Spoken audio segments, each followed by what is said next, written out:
नमस्कार. महसूलशाही या आपल्या हक्काच्या चॅनलवर पुन्हा आपले स्वागत आहे. महाराष्ट्र शासनाच्या नवीन वाळू धोरणातील एका अत्यंत महत्त्वाच्या बदलाचा हा आहे झटपट आढावा. आता बघा, 15 मे 2026च्या नव्या निर्णयानुसार प्रधानमंत्री आवास योजना आणि आर्थिकदृष्ट्या मागास वर्गातील लोकांना घरकुलासाठी मोफत वाळू मिळण्याच्या प्रक्रियेत एक अतिशय फायदेशीर बदल झाला आहे. पहिले म्हणजे जुन्या नियमात असलेली मोठी अडचण. पूर्वी कसं होतं, ठेकेदाराने नदीपात्रातून जेवढी वाळू उत्खनन केली आहे, फक्त त्याच्या 10% वाटा मोफत देणं सक्तीचं होतं. पण तुम्हीच विचार करा, नागपूरसारख्या जिल्ह्यात जिथे घरकुल लाभार्थ्यांची संख्या खूप मोठी आहे, तिथे फक्त या 10% सगळ्यांची गरज कशी पूर्ण होणार? हा साठा अक्षरशः अपुरा पडत होता. दुसरे म्हणजे शासनाने यावर काढलेलं जबरदस्त उपाय. हीच अडचण ओळखून त्यांनी नियम बदलला.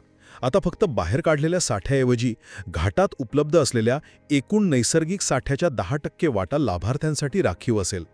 सोप्या भाषेत सांगायचं तर आता ठेकेदाराच्या मर्जीवर विसंबून न राहता थेट संपूर्ण उपलब्ध खजिन्यातील वाट्यावर या गरिबांचा हक्क असेल, ज्यामुळे त्यांच्यासाठी वाळूचं प्रमाण कैक पटीने वाढेल.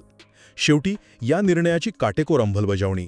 हा एवढा चांगला निर्णय केवळ कागदावरच राहू नये म्हणून सरकारी लिलावाच्या जाहिरातीतच ही अट अगदी ठळकपणे सांगणं सक्तीचं केलंय, जेणेकरून कंत्राटदारांना कामाला सुरुवात करण्यापूर्वीच सगळे नियम अगदी क्लिअर असतील.